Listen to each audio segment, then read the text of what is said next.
I hope this finds each of you so very well.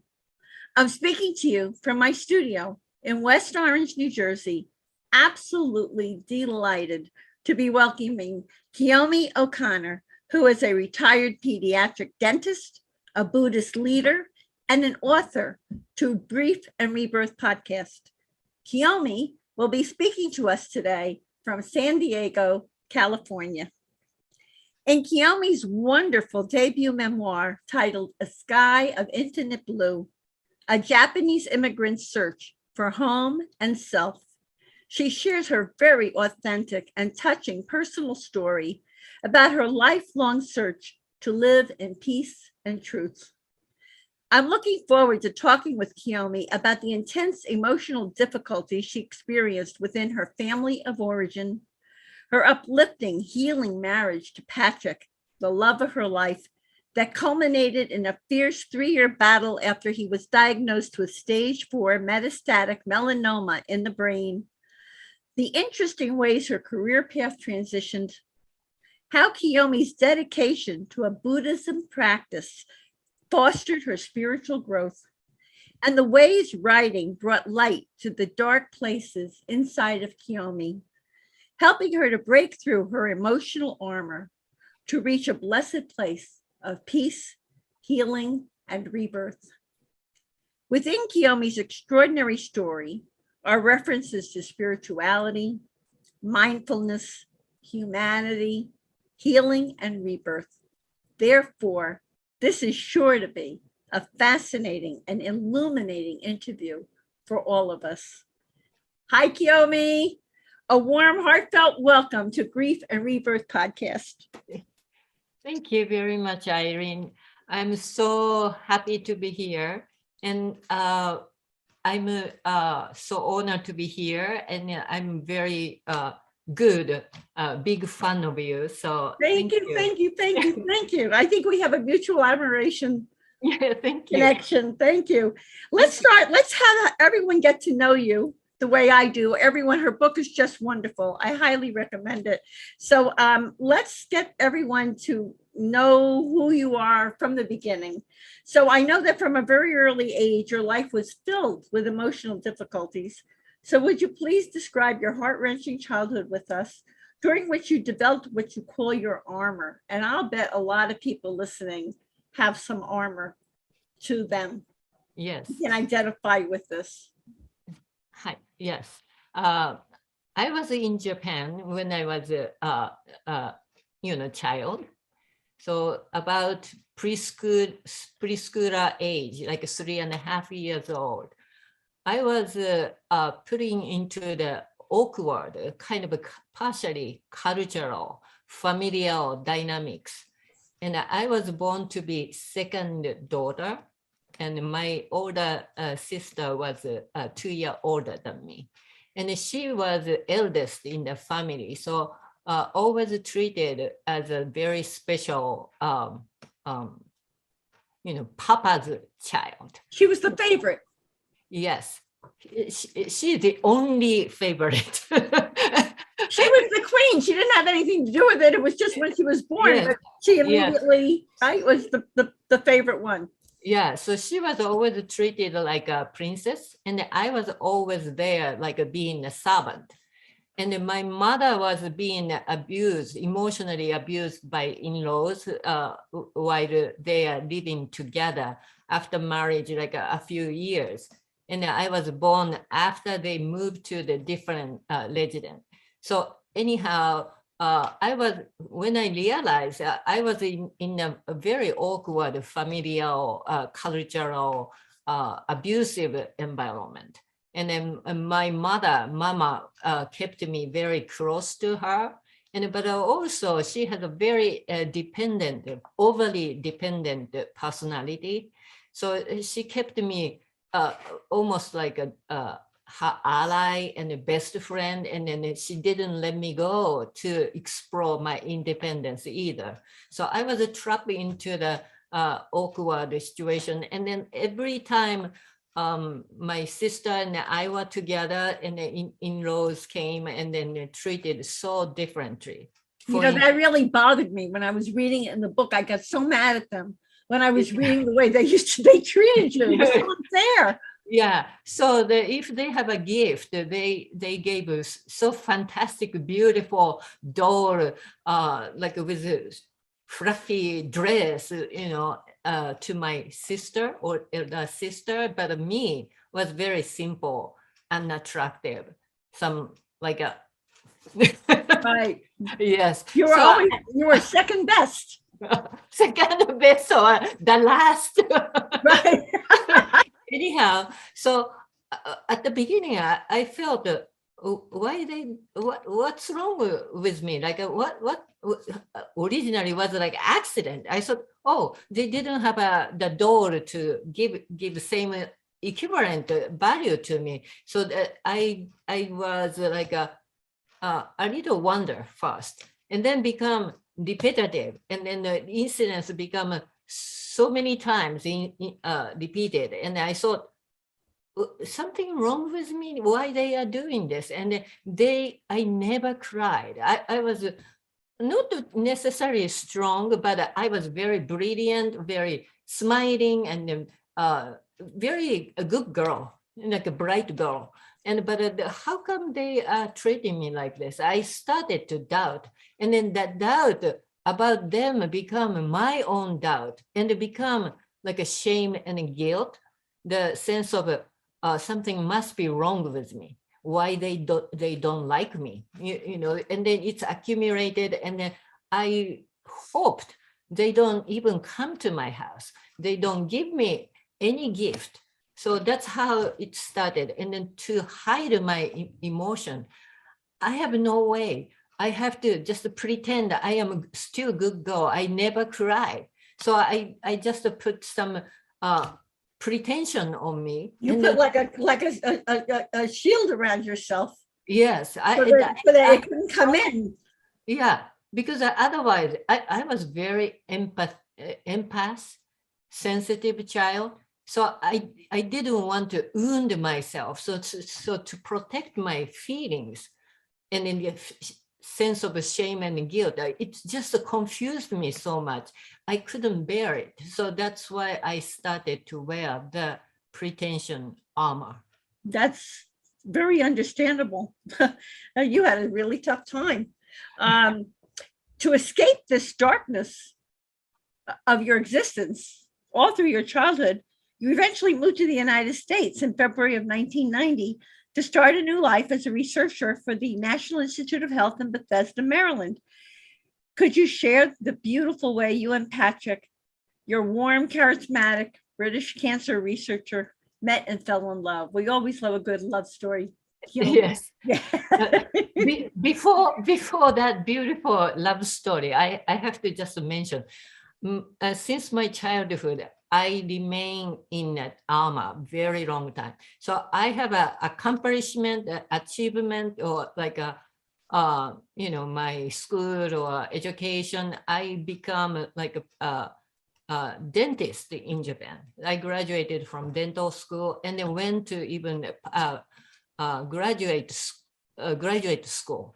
So that graduate study is the one brought me to the States to be a researcher at NIH.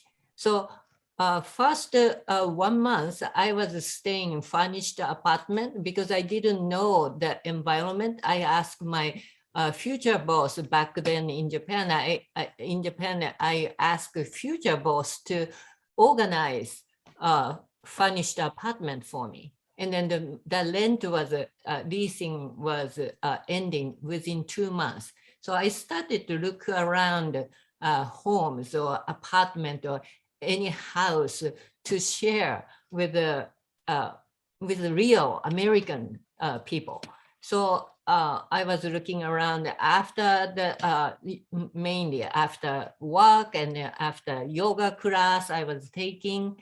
And then one day in March, just 1 month after I came to the States, I was actually, that was a 23rd house I was visiting to just check it out.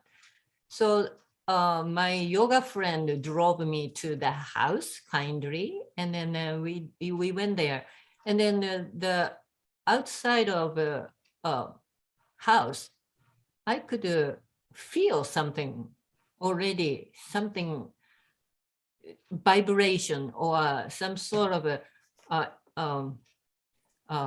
spiritual energy is coming to me. He was after gymnasium, he was wearing white running shirts and the red pants, and he was kind of tidying up the house. And then I thought that person knows me somehow, even before even we went to the door. So, but somehow my friend, yoga friend, took the initiative to knock the door, and she's the one started the conversation with that guy. And then eventually that became my future husband, Patrick. He was very neat, very clean, neat, and then well organized. And then he has a very style. He has a style of a very professional and very kind, but underneath, I felt he has a vulnerable heart. That's the one that really intrigued my heart to kind of connect with him. And he was extremely kind, deep sympathy, empathy, and then that really started to heal my heart from the past wound. So his empathy for you and his love for you started to help you to heal. He saw you. Yes. Eventually, he told me later, he had a even dream Asian woman would come to the house to look for the house, even before we arranged that kind of appointment. And then he knew I am the one of fate to him. Yeah, you were meant to be together. That's beautiful. And that's wonderful how much he helped, his love helped you heal the traumas that you had. I have a similar story because I had a tough childhood and my husband also helped me heal a lot. So I so identify with your story. Could you share how you and Patrick changed your career paths and moved to San Diego, California? And talk to us about your career as a pediatric dentist, because I was fascinated that you helped Indigenous Native American children. Yes.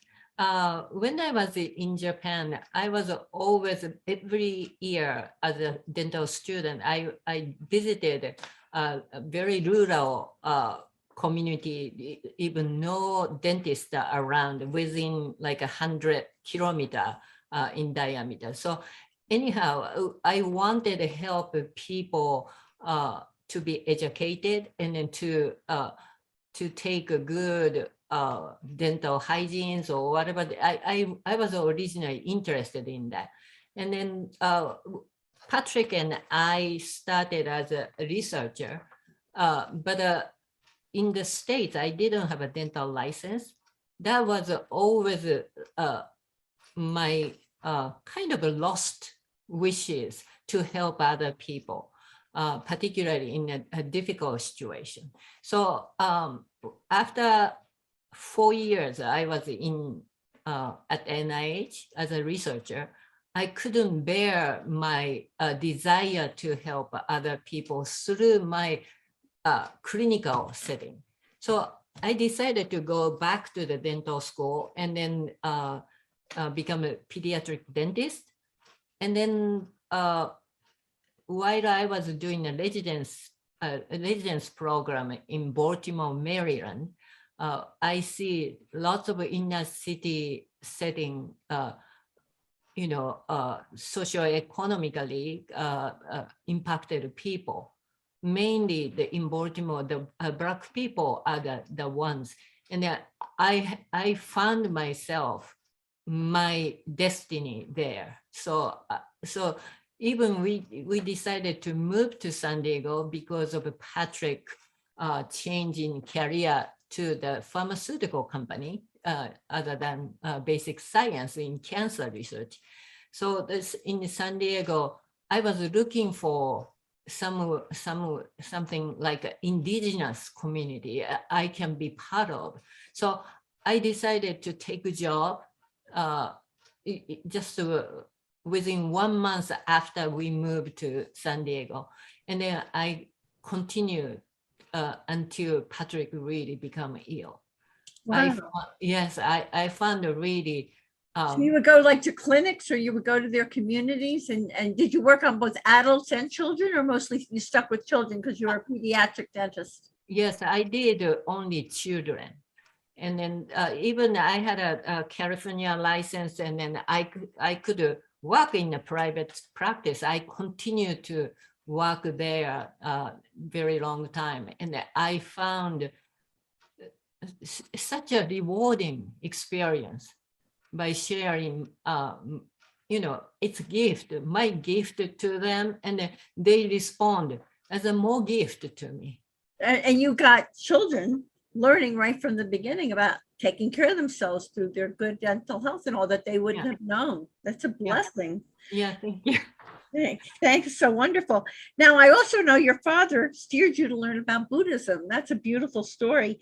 The way, and Buddhism also aided you in your spiritual growth and fostered the desire, even more of a desire to help you. And Patrick joined you in this. Would you like to tell us about that part of your story? Yes.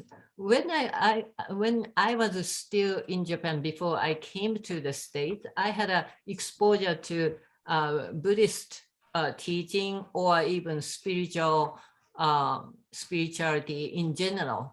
I practice a little bit, but I never be really involved deeply in a Buddhist or spirituality practice.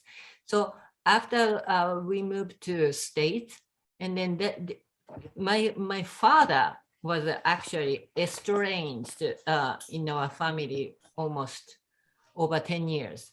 So when I took a residency program, we needed financial aid. So that's the time I approached my father if he can help us.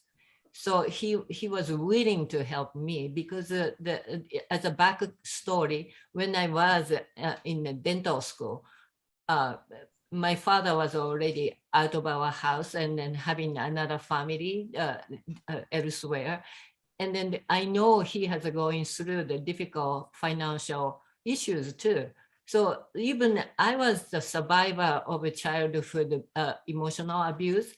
I wanted to help him. So that's why I told him I will take a student loan for my dental degree to graduate. And then he was so grateful, but he didn't say so that time. But when I approached to my pediatric residency program as a possible for him to support me, he was willing because he remembered what I did many years ago when I was a dental student. So he helped me and Patrick for 2 years. And when he finished 2 years of support, and I was graduated and I got a license in Maryland, he became terminal ill. And he had a terminal cancer, and then he was diagnosed to prognosed to live a few months. Wow. And then that's the time I really wanted to help him, whatever he want. And then I went back and forth between Japan and the States. And then the last thing he left me was Buddhist teaching. He wanted me to pursue. And probably, I think he knows my personality and my wish and my strong desire to pursue something sacred. So, and also I have a feeling because of the family dynamics was still kind of shaky, but through this teaching, he wanted us to be together in one. So I just took it. And then that was very wonderful teaching. And then Patrick saw me practicing sincerely, and he was moved by my practice. And then we got together and then developed a really wonderful spiritual life. It really enriched your marriage. It helped you enrich other people. Was your father a practicing Buddhist, do you think? He was, while my father was estranged from our family, he was constantly praying for his parents and ancestors, and so he had a heart to be part of a Buddhist practice. And then I don't think he belonged to a specific teaching that time, but once he became ill, my cousin introduced the teaching to him, and then that's the teaching he passed on to. Yes, there's some connection. Yeah, wow, he passed that along. So I know that early in your spiritual training, you received a very specific spiritual vision that caused you to no longer fear the unknown. This is something we all have to know about, Kyomi. So would you describe this vision to us and explain the truths of the universe that it revealed to you? Yes. I was very lucky to have this vision in a still early pursuit of my Buddhist practice. So what I saw was in the shower, while I was taking shower, it could be just only a couple minutes, but while I was taking shower, I saw the universe in front of me, the darkest, the cleanest and cleanliest, and a little bluish tinted, that universe. And then so many zillions of stars and Milky Ways and planets. Everything is so shiny. Everything appeared to you right there in your shower. Yes, right there. And then I was all of a sudden like crying like a waterfall. And then when I get very close to the star, I saw the membrane, like a capsule of membrane covered capsules. And the inside was humans or Buddhas or deities or all the different, beings. Yes, beings is there. Would you call them beings of light? Yes. And then if I look at that capsule from a distance afar, it is a star, but it gets closer. It is us being living, and then I could even hear the breathing. And in one of the capsule, I saw me as a baby. I am still baby, but it's a part of this universe. And then this capsule and the stars are interconnected. It's like such a conscious, unconsciously, we are so conscious, awakened. We are so known to be part of this universe. And everybody was the breathing in a way and then living in a way, but we are not separated. We are together. So when I saw this, I was like, absolutely like a cleansed, totally cleansed. And then I felt like I'm uplifted. And then it was an awakening. Yes. It was a spiritual awakening. Yes. And then I felt that I am not afraid. No matter what, the universe, the darkness or whatever, it is a light. Every one of us has a light and it's connected. So that was really heartwarming. And then I was totally settled down, grounded and centered.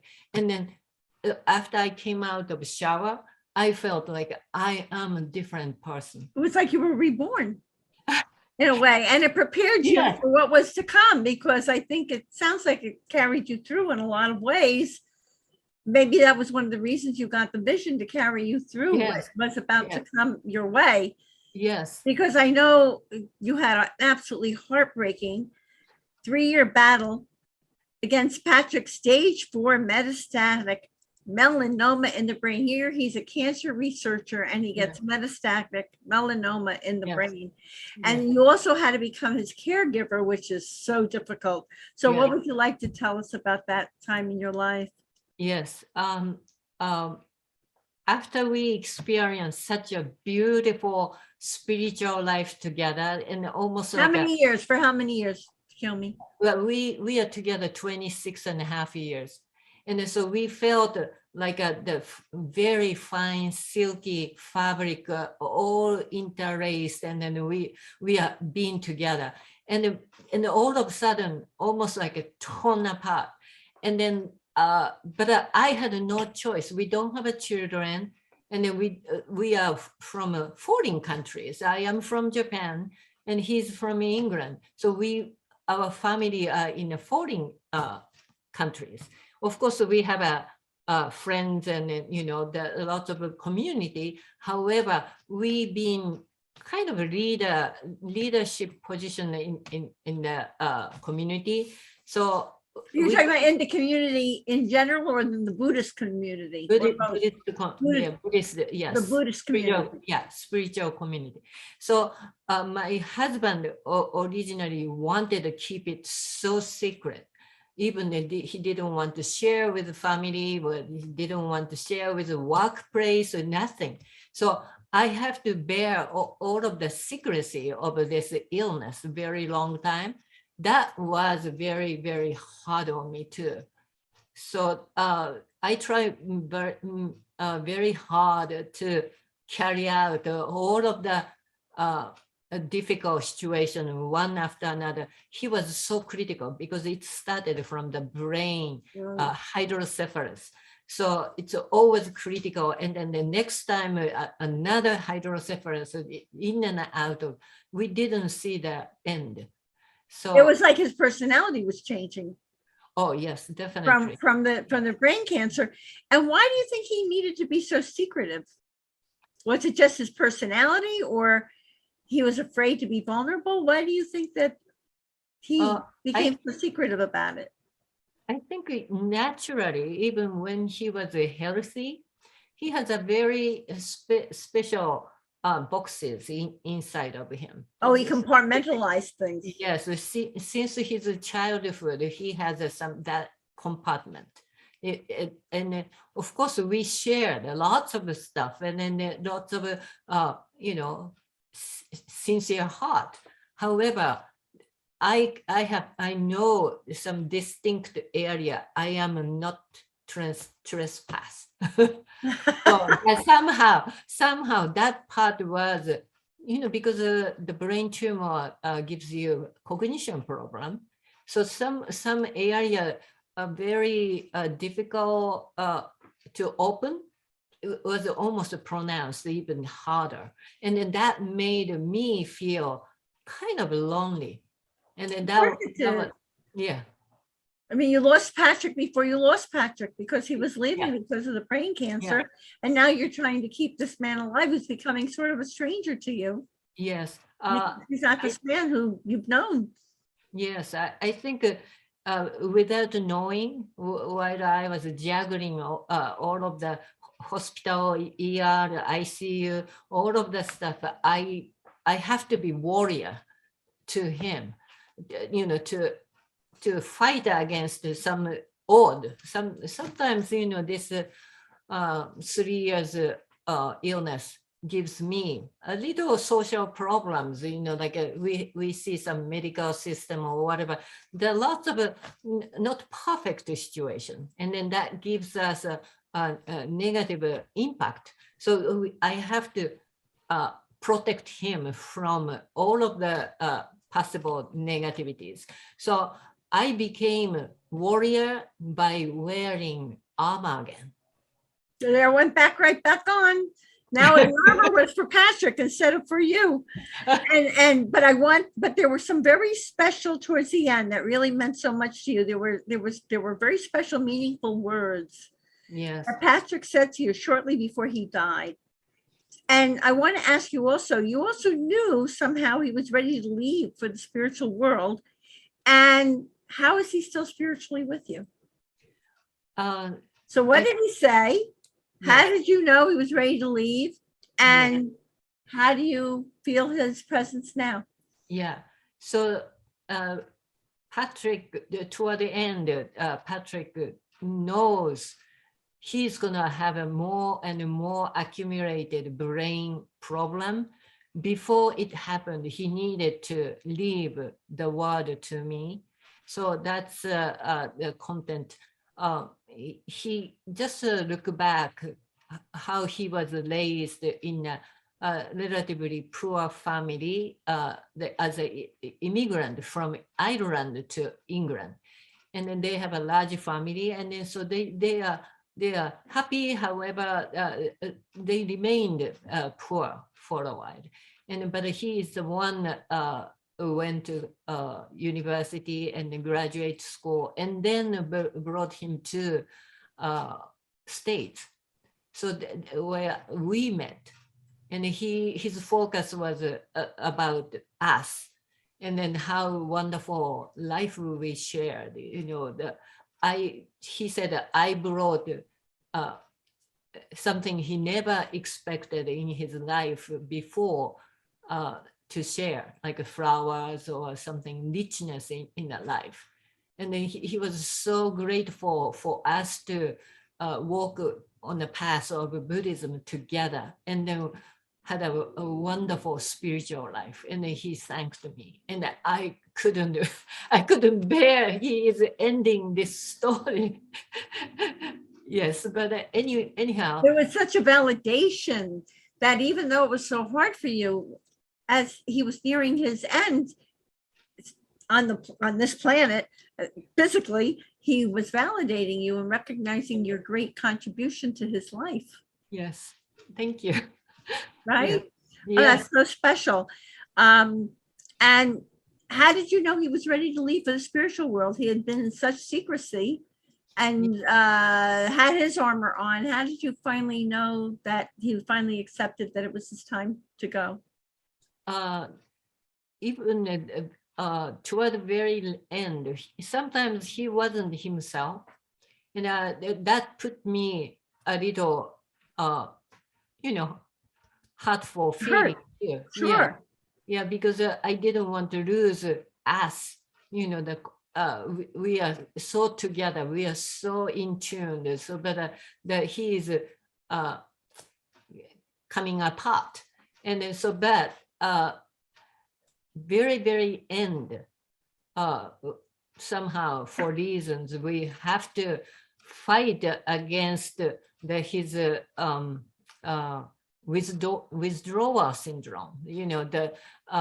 While he was hospice, and then they tried to switch to medication from my husband was soaked in opioid, and then they changing the less potent medication, and he had a withdrawal. But that time we didn't have any nurse, and then I was at the beginning, a few. You were alone with him. You were alone with him during this little period of time, and it was like there were transitions going on. Yes, he was kicking, and then mourning, growing, and then like almost like a wild animal. And then, but at the beginning, I just a few seconds come across. I felt resentment to the hospice company and the nurses who left. But then another shift happened in my mind, and then he is here. He wants me to be together to the end. To no matter what comes, we are together to finish this. And then, so that's how I felt. So you finally, it sounds to me like you finally felt his acceptance of what was happening. You were together in that. And how do you know he's still with you? Does he give you signs? How do you know that he's around you? At the beginning, I felt so many signs. When I looking at his photo, his eyes are moving like almost like should be solid, right? It's a printed, but his eyes are moving, and as I look at him, he is looking at me, and so there are lots of stuff like subtle signs, but I know he is with me, and on the shoulder and into my heart. You can feel his presence. Yes, warmth, kind of radiates. Isn't that wonderful? And I also know that writing became a new kind of spiritual practice for you that helped you heal even more. So, and as you say it in your book, bringing light to the dark places inside of you and helping you to reach a place of peace and healing. Would you like to, and the product of that is your wonderful book. Would you like to say anything about that? Yes. Kyomi? Yes, thank you. When he left this world, of course, we had a moment to exchange our feeling, and then I know he has to leave, and then he left. But before then, during the illness, I had accumulated questions. Sometimes not 100%. I agreed. What happened, but all of those questions, and then I was thrown into the total wilderness and then darkness. Of course, I mentioned about darkness. I didn't feel afraid. However, this darkness and then unknownness was very new. Like we are no longer together. So we've been all together to, including face and. Oh, it's a big adjustment. Now he's gone and you're like alone in so many ways. Yes, it's almost like a big trauma. And then the part of me, like grieving itself, was at the beginning feeling like a traumatized. I am traumatized victims. Mm-hmm. But when I decided to write, because I had so much things, so many questions, so many to be answered. What is truth about us and about me? And I lost everything. I don't have an identity. You lost your compass. Yes. And so to gain that direction, and then I didn't want to be a victim of this sudden death of my partner and best friend. But I needed to grab something. I will be survivor of this experience, very difficult experience, but I have to survive, not to just being a victim of tragedies. And then so I started to write, but it was so difficult to even dig and then visit the places and then dig down to find the truth. Truth sometimes give you pain to even face it. So, but he was there. He was on my shoulder and then encouraging me to go for it. And then so get through it.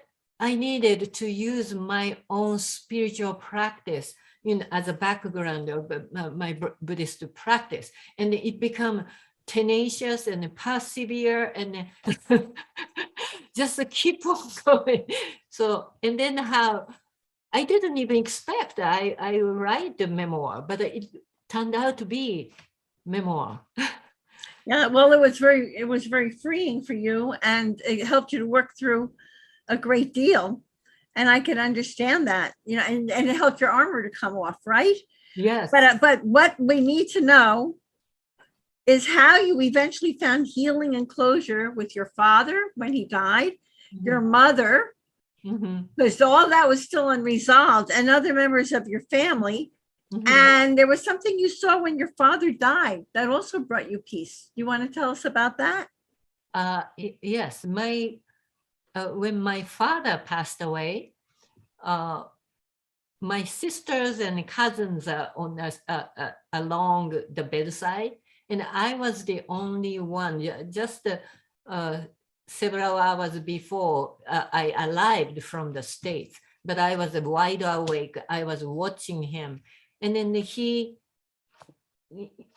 everybody else was sleeping, just they are too tired to stay awake. And then the light ball like this, like a golf ball size light came out of his body, and Oh, then it stays like 1 foot above his body, and I know that's my father's spirit, and then he is stay there like a couple of seconds, and then he vanished through the window, and I knew he what he wanted to say, and then he ended the life, he completed, and he's going to go to the next realm. But we are together. We share this love together.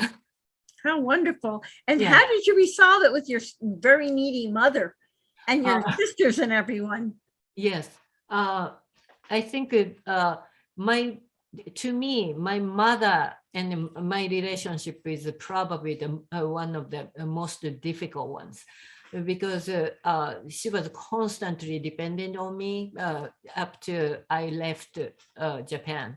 So starting 3.5 years to like all the way to the late 20s, she was constantly depending on me, and every day she was like repeating her complaints or cries or whatever, and I was soaked into that That's codependent. terrible. Yeah, She didn't want to let you go. She didn't want to let you grow up I know, your own but person.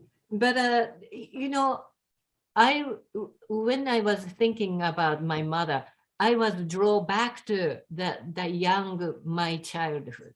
But now I am a mature woman, and then not just being living in a victimized me, but I can be revalue or reframe this past event, and then I can just take a step, and then I can even be sympathetic to what her background, how she was raised and how she become, how she was made of. As I was made of, everyone has some kind of a result end product. So how it happened, and then so that understanding made me feel I have originally love to my mother, my sisters, my father, but I have to focus the love I have, not the experience negatively impacted. It's up to me to decide how I interpret. Yeah, it sounds like you finally grew up. You healed so much, and you were able to actually empathize Yes. and understand where she came from Yeah. with Yes. her attitudes. She still didn't quite understand. No, You no. did. She has had Alzheimer these years, like the last 5-6 years. Yeah. So I don't think so. However, more like the love she has originally become like a pure form. So I really appreciate that the love she gives me. Yeah. And I have to ask you honestly, from me to you, Kyomi, does your sister still feel she's the queen? Does she? Uh, Did you I, finally come up in uh, equal status there? Yeah, actually, I think she is learning too a little bit. She's herself definitely, but she has a belief. She's past 10 years. My elder sister has lived with my mother. Ah, She had a really strong objection, and we need to share the care. So, but to me, all of her daughters, including me, had a difficult time, a difficult period of time in our life. My older sister recently, and me, very young to the young adult age. And in between, my younger sister took care of my mother. So we shared the care in a way. So, I mean, we have to find out how we can be all happy. So I actually suggested to two sisters back in 2017. I was still deeply in grieving. I told them, we have to place our mother to the facility once it become a really difficult situation, nobody could taking care of. Before then, we all need to establish our own heart to support that event. It takes time. Everybody had some experience of, codependence. You absolutely, you became the wise one though, because you went through, you went to the head of the class. Thank you. You're welcome. And I want to bring this back to Buddhism, because Buddhism they have a term called the four sufferings. Yes. And so how could you explain to us what those four sufferings are, and how have they applied to your life, and how have you transformed from these four sufferings? And tell us what a Buddhist leader does. What is your role as a Buddhist leader? Okay. So the four sufferings, four sufferings consist of the life, or like a birth event itself. And then the second suffering is illness and the agings. And then the last one is death. So it's like actually what we go through when we live. We Yes. have life, we age, we get theoretically ill, and we go through, and then we die. Those are the four sufferings. Yes. So the life event we can't avoid. It's like inevitable event we have to face. So in the childhood, I had traumas or whatever. The life itself, it comes an inevitable event I can't avoid. But and then illness or aging, everybody, experience, and then death. So of course, Patrick had an illness to death. So all of these sufferings, it's inevitable. Nobody can avoid it. However, how we face these challenging suffering, to make it suffering, or to make it a difficult experience, however, we can interpret as an adversity, as a part of like a seed of awakening. So that's how I feel. So you can take those four sufferings, but it's your attitude and how you move through them and how you transform from them that makes the difference, right? And what do you do as a Buddhist leader? What does that mean? That you're a leader? Do you conduct chanting and services, or what do you do as a leader? We have spiritual leaders in our community, and we gather at the sanctuary, like temples. So at the temple, we have like a meditation or whatever, so the some of the leaders who are qualified, in a spiritual course, course of development, and then growth and development. So that we are, including me, we are helping members meditation itself. Yes, and then I am also the Dharma. So you help to facilitate the teachings. Yes, and then I am as a ordained Dharma teacher. So as a kind of as a teacher, I can just having my own group of people and then share the depths of knowledge or whatever. So and then I conduct like meetings, like home meetings.